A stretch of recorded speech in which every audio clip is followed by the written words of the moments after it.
Thank you. It is so great to be at Faith and Freedom today. I was asked, why is it important to be here? And that is because faith guides me in my private life, and it's important for faith to guide us in our public life as well. I look back at my time, and I want to express my appreciation to Ralph Reed, for Steve and his leadership in Iowa, but for you being here and to encourage us as public leaders and candidates.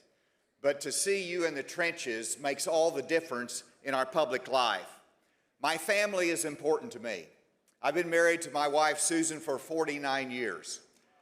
We have 4 children and 7 grandchildren, and my grandchildren are important to me. I'll never forget that when I was in the private sector, I had to go over to Abu Dhabi in the Middle East.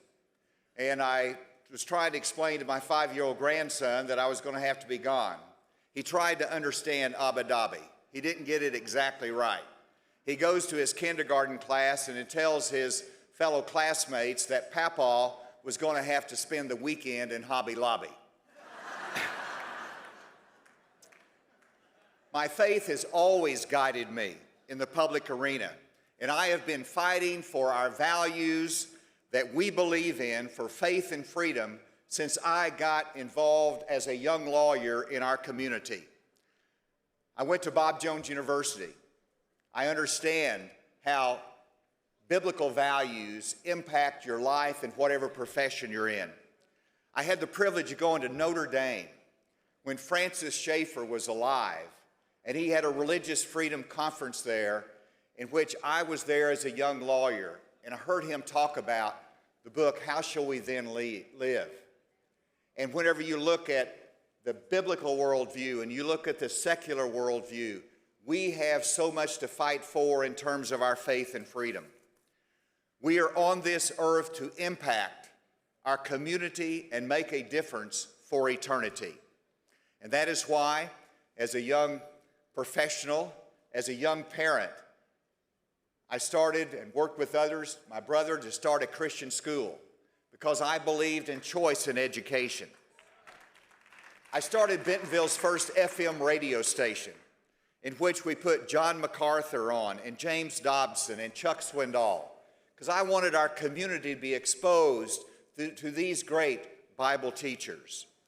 In 1986, when I ran for the United States Senate, I went to my first Right for Life rally in Little Rock, Arkansas. And at that time, I was the only public official there. I wasn't a public official, I was a candidate, the only one there. And I said, Roe versus Wade needs to be reversed. It was wrongly decided. That was a long time ago. And thanks to you and your education, your advocacy, we have won that battle, and the Supreme Court has acted and reversed it. I served the United States Congress on the Judiciary Committee. Chairman Hyde was there, and I had to fight for our pro-life values. I had to fight for our Second Amendment, and I waged battle with Congressman Nadler, Maxine Waters, and Barney Frank. And so I have stood in the trenches fighting for our values, and as governor of Arkansas for 8 years, let me tell you, it was my honor to sign over 30 pro-life bills. And Arkansas has been ranked, after 8 years of my leadership, as the #1 pro-life state in America by Americans United for Life. I signed the medical conscience bill, saying that medical providers can follow their conscience whenever it comes to medical care. I signed the bill that said biological men should not be competing in women's sports. And when we got notice from the Obama administration, from their Department of Education, that went directly to our school superintendents, that you need to make sure that the students can choose their own gender identity bathroom. I looked at that and I announced publicly that our school superintendents can ignore that advice from Washington. It is federal overreach. It is not something that is required under the law, and they took my advice and we handled it based upon parents and local school board decisions.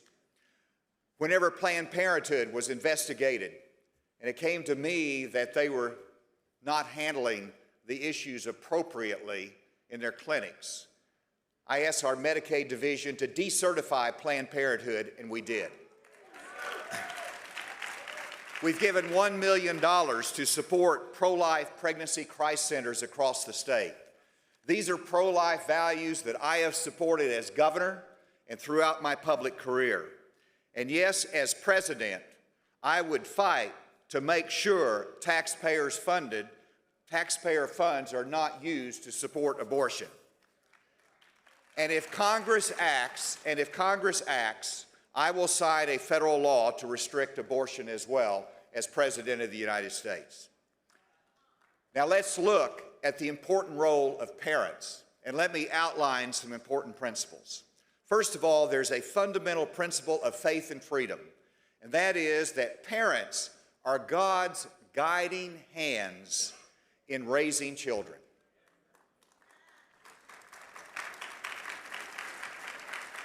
Secondly, the government should not force parents to send their children to a government school. It's called choice in education. It is called freedom. Third, God created two genders, and children should not be confused on this. But if there is confusion, parents, not the government, should guide the children. And schools should not hide these issues from the parents. And then let me say this, that minors should not be allowed to have gender reassignment surgery. This is a valid limit on important constitutional liberties. And we should remember that under our Constitution and freedoms, the liberty interest of parents in the care, custody, and control of the children is perhaps the oldest of the fundamental liberty interests recognized in our Constitution. I don't want the left-leaning governments in California to tell parents what kind of care they need to provide for their children. Those are the rights that are fundamental to parents. And so what can you expect from a Hutchinson administration? By the way, I am running for president of the United States. You can expect a pro-growth energy policy where we're going to produce energy again in this country. As former head of the DEA, you can expect us to address the fentanyl crisis in America. As former Undersecretary at Homeland Security that had responsibility for securing our border, let me tell you, I know what needs to be done, and we can do better than what this administration has done. We can secure the border. And we need economic growth in this country that is based upon individual responsibility and opportunity for everyone. We need to kick our economy going.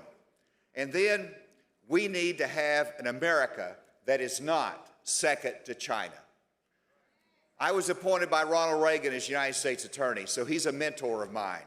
And he understood that peace comes from strength, that we need to lead this global marketplace of Western ideas and culture. We need to lead in freedom. That's what America stands for. And let me tell you that these are unpredictable times that we find ourselves in. Difficult times, challenging times. And we need new leadership to replace the failed policies of President Biden. We need leadership that understands our national character that is individual responsibility, that is freedom-based, that is opportunity, but it is also reflecting the goodness of America that is manifested by Christians all across this country, people of faith. That's what a president of the United States should reflect. And I want to be a president that brings out the best of America. I understand the challenging times that we face, and I'm reminded of the scripture verse in Isaiah 6:1, where the prophet said, "In the year that King Uzziah died, I saw the Lord high, exalted, and seated on his throne." Those were traumatic times when King Uzziah died because he had been there a long time. and people were shaken by it. And I would reflect today that sometimes we think our foundations are shaken. But let's remember in this country that God is still on his throne, that God is still in control of the affairs of humans. And we need to trust, we need to ask his guidance, we need to seek his blessing on the United States of America. Thank you, and God bless you.